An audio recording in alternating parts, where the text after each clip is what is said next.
সাবেক প্রধানমন্ত্রী শেখ হাসিনাকে ফিরিয়ে আনতে ইন্টারপোল ও কূটনৈতিক চ্যানেলে চেষ্টা চলছে বলে জানিয়েছেন দুর্নীতি দমন কমিশনের চেয়ারম্যান ডক্টর আব্দুল মোমেন। দুদক কার্যালয়ে সংবাদ সম্মেলনে তিনি বলেন, ভারত ন্যায় বিচার করলে তাকে ফিরে পাওয়া সহজ হবে।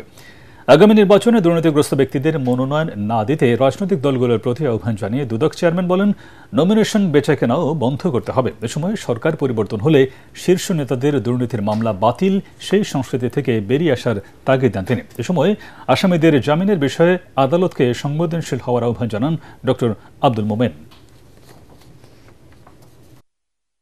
আমরা অনেক সময় মামলা শুরু করি, তারপর সরকার পরিবর্তিত হয়, তারপর মামলাগুলির গতি হ্রাস বৃদ্ধি ঘটে। এটা সত্যি কথা।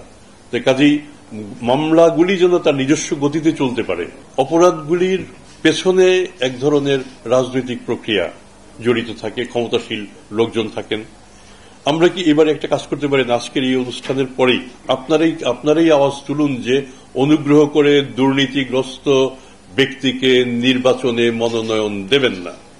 এটা আপনারা করতে পারেন। আমরা যদি আমাদের নেতৃত্বে সৎ লোক নিয়ে আসতে পারি, আমি যদি দুর্নীতি দমন কমিশনের প্রধান হিসেবে আমি যদি অসৎ হই, আমি তো টিকতে পারবো না।